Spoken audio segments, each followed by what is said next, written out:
Em uma imponente mansão, onde a opulência ditava as regras, residia Mariana Silva, uma jovem faxineira, órfã e com uma irmã gravemente enferma, parecendo invisível aos olhos de todos ali.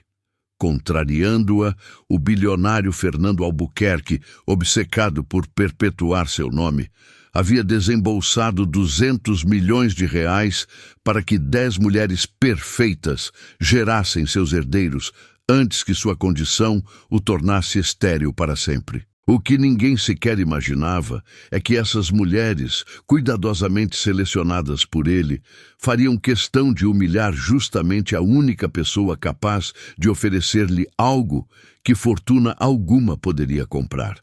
E o desenrolar dos fatos subverteu completamente todas as expectativas. "Com licença, senhora.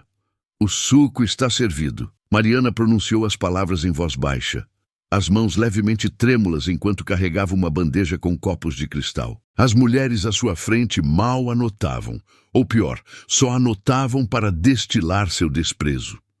Júlia Andrade, envolta em um robe de seda pura, ergueu a sobrancelha com desdém, sem sequer dirigir o olhar a ela.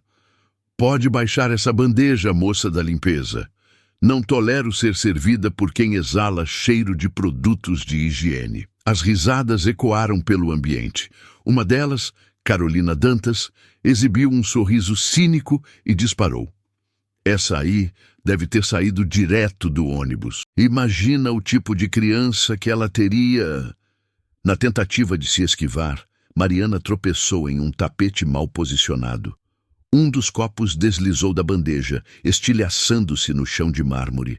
O som das gargalhadas aumentou, cortante. Júlia deu um passo à frente, sussurrando alto o suficiente para que todos ouvissem. Já vi insetos mais refinados. A dor não residia no tom de voz, mas nos olhares. Todos ali sabiam. Ela não pertencia àquele universo. Não fazia parte daquele círculo. Mas o que ninguém naquela sala gélida sabia era que a única mulher capaz de reverter tudo era precisamente a que elas mais desdenhavam. Mariana Campos jamais almejou ser notada. Aprendeu desde cedo que, para sobreviver, o melhor caminho era passar despercebida. Aos 10 anos, a vida lhe impôs a perda do pai em um trágico acidente de ônibus.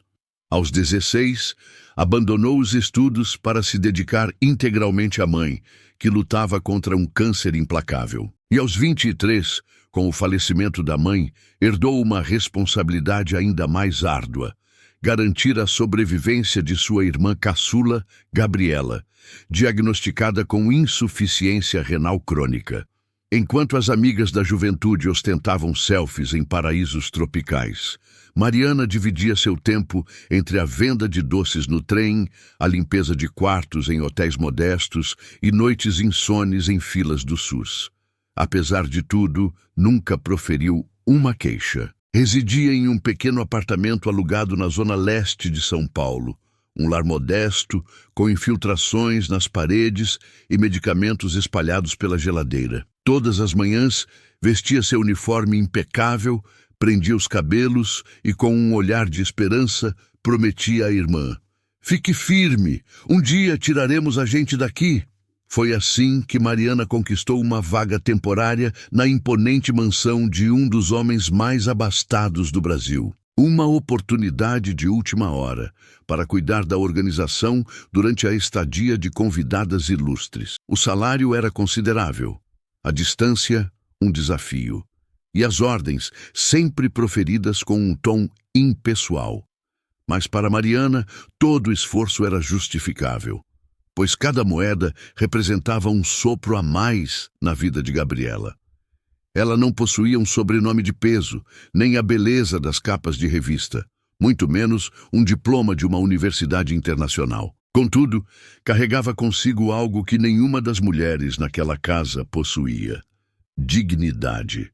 Uma força inabalável, invisível aos olhos de muitos, mas que estava prestes a ser percebida pelo homem mais poderoso daquele ambiente. Fernando Albuquerque contemplava o teto-alvo da clínica, como se ansiasse despertar de um pesadelo. O senhor tem, no máximo, 6 meses, sentenciou o Dr. Ricardo, sem rodeios. Após esse período, seu organismo cessará a produção de qualquer material fértil. E essa condição é irreversível. Externamente, Fernando mantinha-se impassível. Contudo, ao deixar o consultório, desferiu um soco tão violento no painel do carro que a tela do sistema digital se estilhaçou. Aos 36 anos, era o visionário por trás da Albuquerque Tech, uma empresa avaliada em 120 bilhões de reais. Apontado como o próximo gênio brasileiro, possuía residências em 3 continentes, uma ilha particular no Caribe e um império tecnológico sob seu comando. Mas ali, no banco de couro de seu veículo blindado, um único pensamento o consumia. Não permitirei que tudo isso caia nas mãos de Eduardo. Eduardo Ribeiro era seu primo e sócio minoritário. Ambos haviam crescido juntos, mas Fernando sempre soube que o sorriso de Eduardo ocultava uma ambição desmedida. E o testamento deixado por seu pai não deixava margem para dúvidas. A participação majoritária da holding Grupo Albuquerque só permanecerá sob o controle de Fernando se ele tiver herdeiros diretos até os 40 anos. Caso contrário, todo o poder será transferido para Eduardo. Era isso. Se não tivesse filhos em menos de 4 anos, perderia tudo. E agora, o tempo era seu inimigo mais cruel. Naquela mesma noite, convocou uma reunião urgente com sua advogada, doutora Patrícia Mendes, e seu médico particular. Desejo formar um grupo de mulheres, as melhores, inteligência acima da média, saúde impecável, histórico familiar sem falhas. Elas serão inseminadas com o meu material genético, previamente congelado. Patrícia engasgou com seu café. O senhor está falando em contratar mães? Contratar, formalizar contratos, pagar generosamente. Elas terão todo o suporte necessário e, em troca, gerarão os filhos que assegurarão meu legado. Doutor Ricardo tentou intervir. Fernando, fertilização não é um processo mágico. Nem todas engravidam na primeira tentativa. Isso pode levar meses ou até mesmo falhar. Então, congele todo o material que puder, hoje mesmo, e encontre as melhores candidatas. Quero 10. Por que 10? Questionou Patrícia, visivelmente perplexa.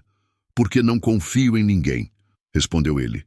Nem mesmo na genética. Nos dias que se seguiram, a equipe de Fernando adquiriu uma luxuosa mansão em Gramado, com 12 suítes, um jardim interno deslumbrante e uma ampla sala de conferências. Uma verdadeira incubadora de luxo. As candidatas foram selecionadas através de uma renomada empresa de biotecnologia e submetidas a entrevistas que se assemelhavam a rigorosas seleções de astronautas. Júlia Andrade, ex-modelo internacional, com um QI de 146. Carolina Dantas, neurocientista renomada. Laura Martins, advogada com histórico familiar livre de doenças. E outras 7 mulheres igualmente impecáveis. Contudo, Fernando sabia que a perfeição era uma miragem. Por isso, deu uma única instrução à sua equipe. Desejo uma governanta discreta, que não faça perguntas, que seja invisível. Patrícia, sua advogada, contestou. Alguém invisível em um ambiente com egos tão inflados pode acabar excessivamente ignorada. Melhor ignorada do que envolvida. Não quero distrações. Foi assim que o currículo de Mariana Campos chegou pelos fundos da mansão. Uma indicação de última hora, nenhuma experiência prévia em grandes residências, mas com uma ficha limpa, organizada e acessível. Fernando não se recordava dela quando assinou a contratação, mas o dia em que a viu, pessoalmente pela primeira vez, despertou algo que nem ele conseguia decifrar. Ela não o encarou nos olhos. Falou pouco, mas quando se retirou da sala, ele permaneceu olhando para a porta fechada por mais tempo do que gostaria. Ele ainda não sabia seu nome, mas algo naquela mulher simples e silenciosa começaria a abalar tudo o que ele acreditava controlar. O céu engramado amanhecia com uma tonalidade acinzentada, como se pressagiasse os acontecimentos que estavam por vir. Naquele dia, as 10 mulheres selecionadas para o projeto Herdeiros faziam sua entrada na mansão. Carros de luxo cruzavam o imponente portão de ferro, enquanto funcionários se apressavam pelos corredores com arranjos florais, bandejas e cronogramas meticulosos. Mariana finalizava o alinhamento das almofadas na sala quando ouviu a primeira voz. "Por favor, retire essa poltrona daqui. O tom dela agride minha energia." Era Júlia Andrade, usando óculos de sol Chanel e exalando uma aura de superioridade que dominava o ambiente. Minutos depois, Laura Martins, com sua elegante pasta de couro italiana, adentrou o cômodo, examinando o chão como se procurasse imperfeições. "Há um cheiro de lavanda aqui. Lavanda é excessivamente relaxante, prefiro bergamota." Carolina Dantas chegou em silêncio, mas com um olhar tão perspicaz que parecia cortar o ar. A recepção foi organizada com canapés sofisticados, sucos naturais e uma seleção de frutas frescas. Mariana, em seu uniforme modesto e com um sorriso contido, servia as taças uma a uma, sem erguer os olhos. "Você é a nova cozinheira?" perguntou Laura, avaliando-a como quem analisa um rótulo. "Sou a responsável pela organização da casa, senhora." "Que interessante! Não parece." Júlia sorriu de canto, aproximou-se da bandeja e pegou uma taça. "Gosto de pessoas humildes. Elas nos lembram que existe um abismo entre nós." E o resto? As risadas foram discretas, mas afiadas como facas. Naquela noite, Fernando receberia um seleto grupo de investidores e sócios para um jantar formal. Mariana organizou tudo nos mínimos detalhes. A disposição das mesas, os talheres importados, os pratos requintados. O uniforme dela, uma vestimenta escolhida por Júlia, bege, apertada nos ombros e ridiculamente antiquada.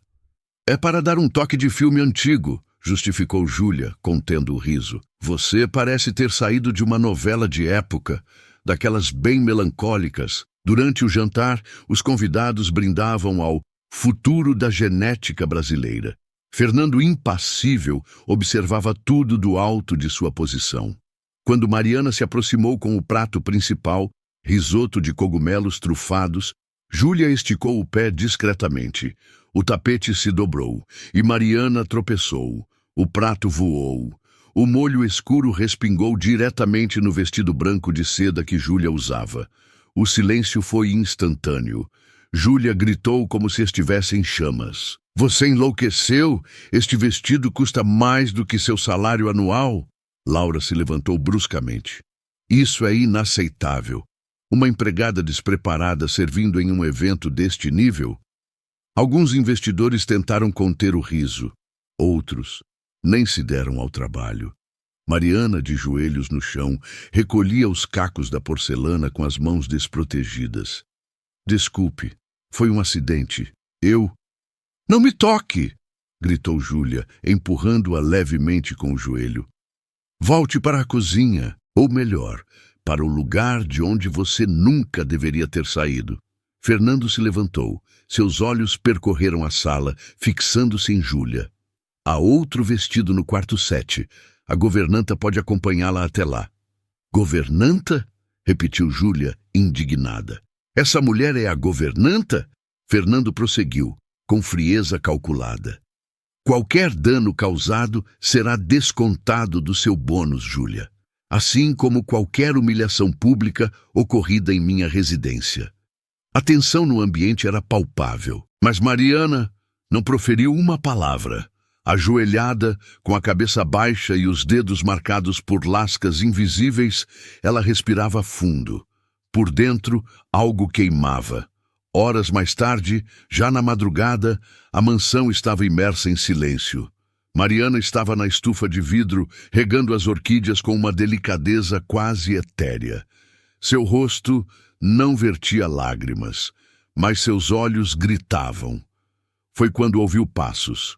Fernando. As orquídeas realmente precisam ser regadas às 3 da manhã? Ele indagou, sério. Ela se virou lentamente. Elas não reclamam, nem me humilham. Fernando encostou-se ao batente da porta, observando-a. Foi Júlia quem armou o seu tropeço. Eu vi, mas não fiz nada. Não esperava que fizesse. Ela continuou a borrifar as plantas, enquanto ele permanecia em silêncio. O senhor poderia ter me demitido, disse ela. Poderia, ele respondeu, mas não conseguiria substituir o que você faz por aqui. Ela parou de regar, surpresa. Ninguém nunca me disse isso antes. Ele deu um passo à frente, com a intenção de dizer mais. Mas as palavras lhe fugiram. Ela recolheu os regadores e se retirou em silêncio, deixando-o ali. Na manhã seguinte, encontrou um envelope sob sua porta. Dentro, uma quantia suficiente para custear 6 meses de tratamento de Gabriela. E um breve bilhete. Para que ela continue vivendo. Não é caridade, é reconhecimento.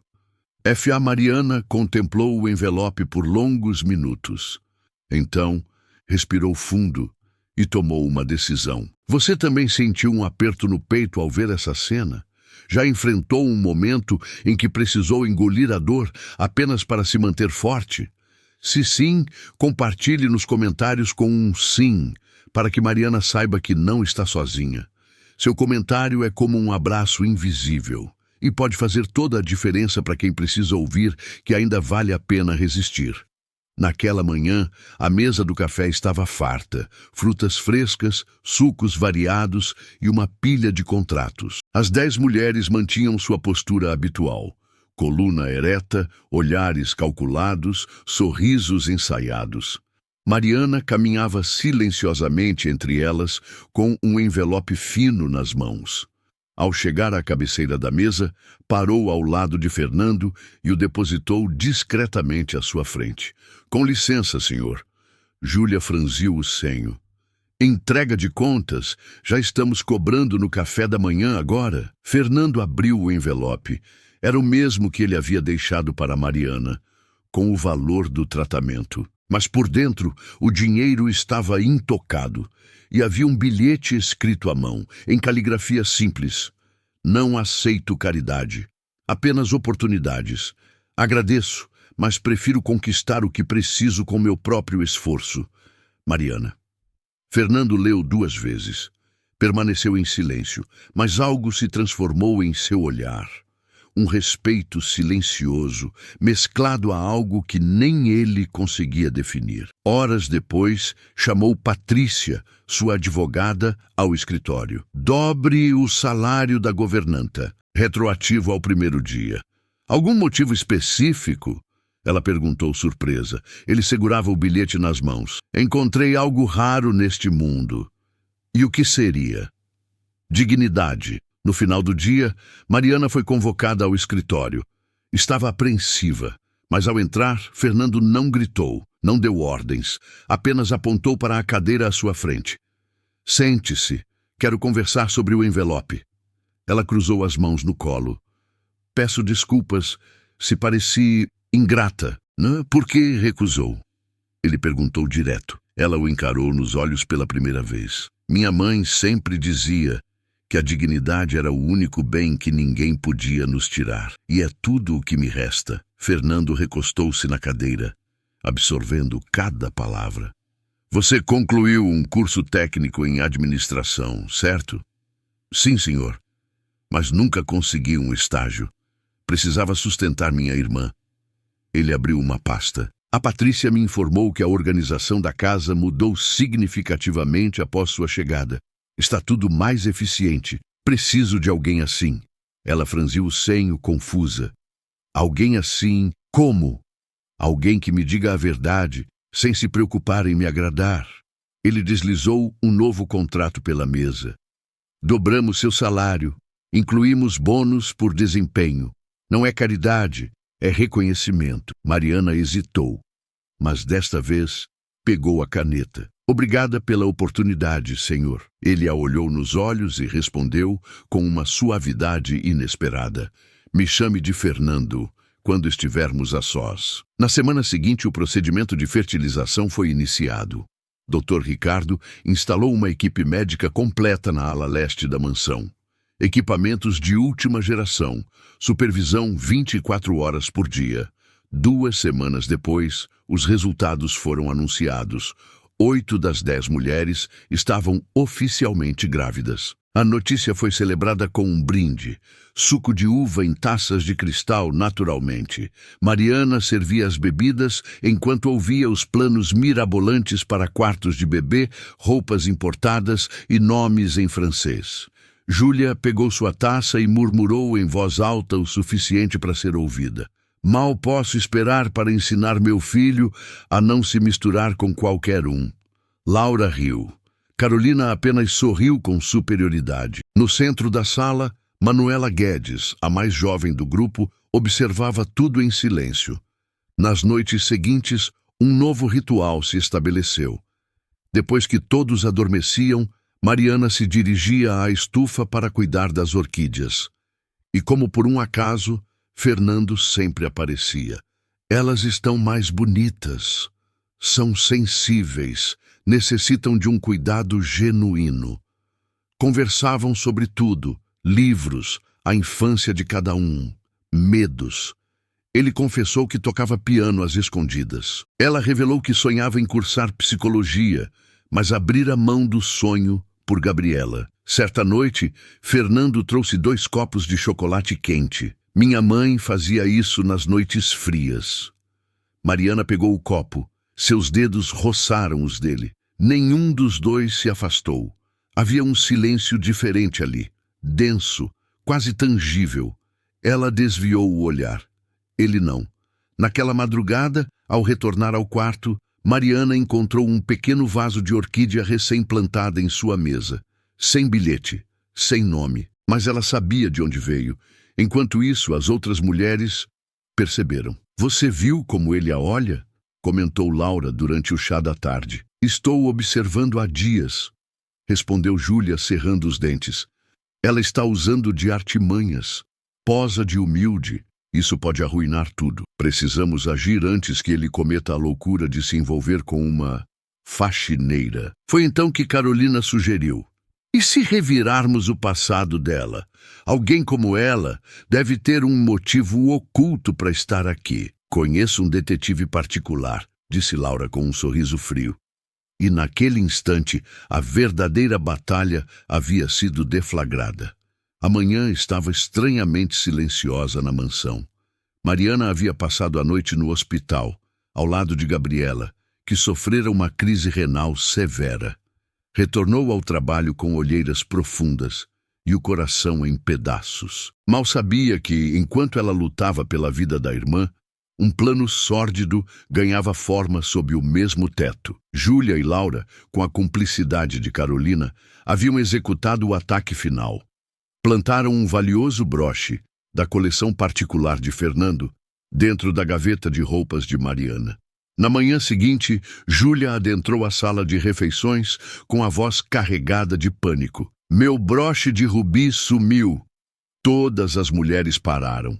Olhares se cruzaram. Sorrisos disfarçados surgiram nos cantos das bocas. Você tem certeza? Perguntou Carolina, já ciente da resposta. Absoluta. Estava na minha penteadeira ontem. Patrícia, a advogada, ouviu o burburinho e interveio. Vamos investigar, mas sem acusações precipitadas. Então revistem os quartos, todos, propôs Laura.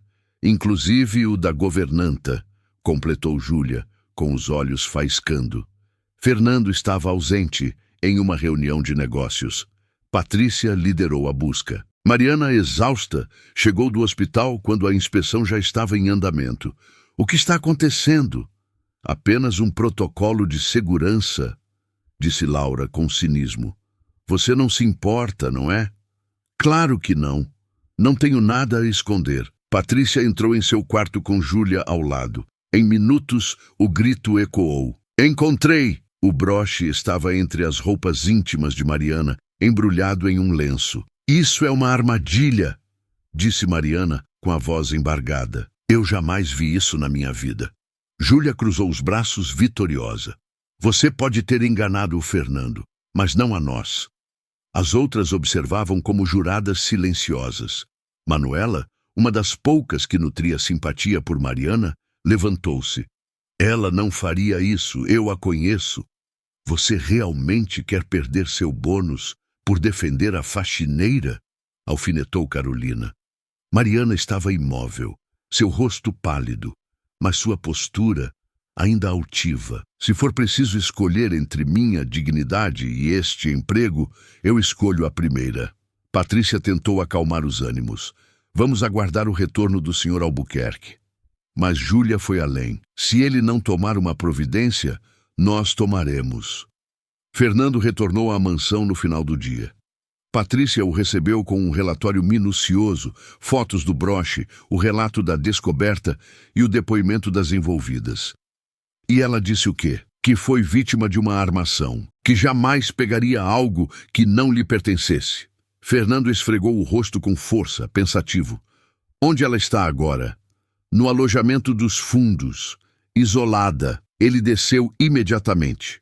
Ao chegar, encontrou Mariana sentada na beirada da cama, de uniforme, uma pequena mochila a seus pés. Ela se levantou ao vê-lo. Veio me demitir. Quero ouvir sua versão. Minha palavra tem algum valor para o senhor? Ela perguntou, com a voz carregada de mágoa. Fernando hesitou. A hesitação, foi a resposta. Mariana pegou a mochila, tirou o crachá do bolso e o estendeu para ele. Eu acreditei que o senhor era diferente, que aqui, finalmente, o que eu sou teria mais peso do que o que eu possuo. Enganei-me. Espere, não é isso. É exatamente isso. Ela caminhou em direção à porta, mas antes de sair, completou. Minha mãe também foi acusada injustamente quando era governanta. Perdeu o emprego, a reputação e a saúde.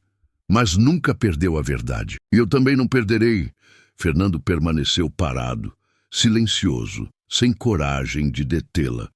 Naquela noite, a chuva caía torrencialmente. Mariana caminhou sozinha até o ponto de ônibus mais próximo, sem guarda-chuva, com a mochila encharcada e o coração em pedaços. As lágrimas se misturavam à água da chuva.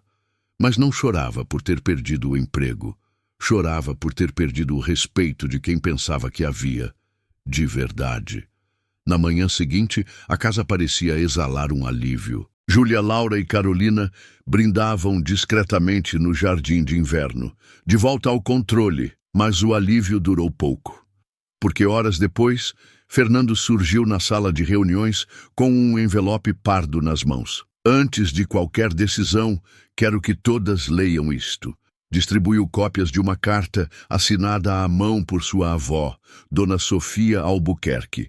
Na carta, redigida anos antes, Sofia pedia perdão à mãe de Mariana por uma acusação infundada de roubo. Admitia que havia escondido as joias por engano e as encontrado depois, mas nunca teve a coragem de reparar o dano publicamente.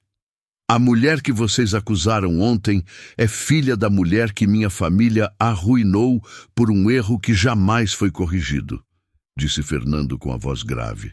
E agora vocês repetiram essa história. As mulheres se entreolharam, o rosto marcado pela vergonha. O peso da culpa caiu como uma avalanche. Ela foi demitida por uma decisão impulsiva e injusta. E isso é inaceitável. O senhor vai trazê-la de volta? Perguntou Laura.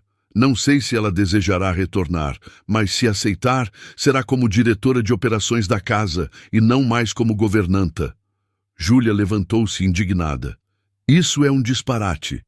A senhora está livre para se retirar, Júlia, respondeu Fernando com um tom cortante. Horas depois, ele foi pessoalmente ao hospital onde Gabriela estava em tratamento. Mariana estava lá, de mãos dadas com a irmã. Ao vê-lo, levantou-se com uma raiva contida. Veio se justificar.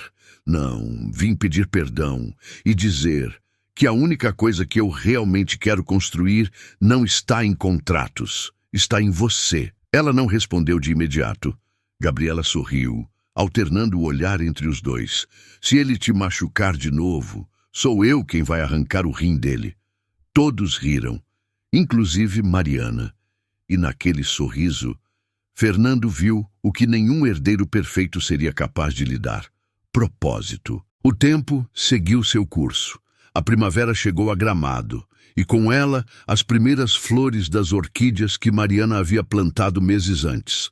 Na nova ala da mansão, antes denominada área de serviço, agora rebatizada como administração residencial, o clima era completamente diferente. Havia menos ostentação, mas muito mais autenticidade. Fernando reestruturou tudo, cancelou os contratos de 4 das gestantes que haviam participado da conspiração. Reforçou as cláusulas éticas do projeto e, pela primeira vez, deixou de agir como um bilionário controlador de um império e passou a agir como um homem disposto a construir um verdadeiro lar. Mariana, agora oficialmente diretora da mansão, recusou diversos privilégios, mas aceitou uma única mudança. O escritório que antes era usado para reuniões frias, agora era o espaço onde ela fazia a gestão da casa, com total autonomia. Mas a maior transformação não residia nas funções. Estava na forma como Fernando a olhava. Havia menos controle, mais escuta. E algo que nunca tivera espaço em sua vida antes: admiração genuína. Certa tarde, enquanto caminhavam pelo jardim, ele disse: "Você sabe que, se quiser, pode partir a qualquer momento, e eu não a culparia." Mariana sorriu. "Mas por que eu iria, se aqui pela primeira vez me sinto valorizada?" Ele segurou sua mão. Nenhum contrato no mundo poderia traduzir o significado daquele gesto. Gabriela conseguiu o transplante. Fernando não apenas custeou tudo discretamente, como doou parte de um rim compatível.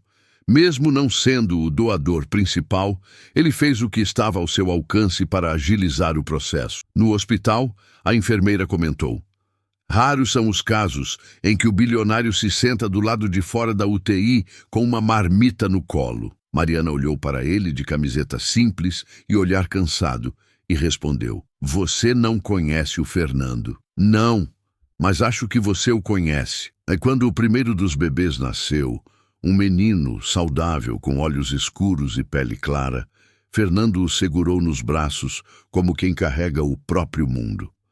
Mas antes de qualquer palavra, olhou para Mariana e disse: "Quero que ele cresça conhecendo você." "Por quê?" "Porque eu quero que ele aprenda o que é ser forte, de verdade. A maior herança que alguém pode deixar não é dinheiro, sobrenome ou genética perfeita. É o exemplo que reside silenciosamente na alma de quem foi subestimado." Fernando construiu impérios, mas foi com Mariana que ele compreendeu o que era, de fato, edificar um legado. E essa é a parte mais tocante da história. A mulher invisível, calada, constantemente humilhada, era a única capaz de ensinar o homem mais poderoso daquela casa a sentir. E agora, olhando para você que assistiu até aqui, surge uma pergunta sincera. Você já conheceu alguém como a Mariana? Alguém simples, mas que carrega dentro de si uma força que o mundo inteiro parece ignorar? Se sim, valorize. Porque são essas pessoas que, em silêncio, transformam tudo. Se essa história te comoveu de alguma forma, deixe seu like. É ele que nos impulsiona a continuar contando histórias que tocam a alma. E me conte aqui nos comentários, de qual cidade você está assistindo. Eu leio tudo com muito carinho e sempre respondo quem dedica um tempinho para comentar. Se você acredita no poder das histórias que inspiram, inscreva-se no canal. Cada nova inscrição é como um combustível para continuarmos essa jornada. E não saia agora. Escolha uma das 2 histórias que deixei na tela para você. Te encontro lá.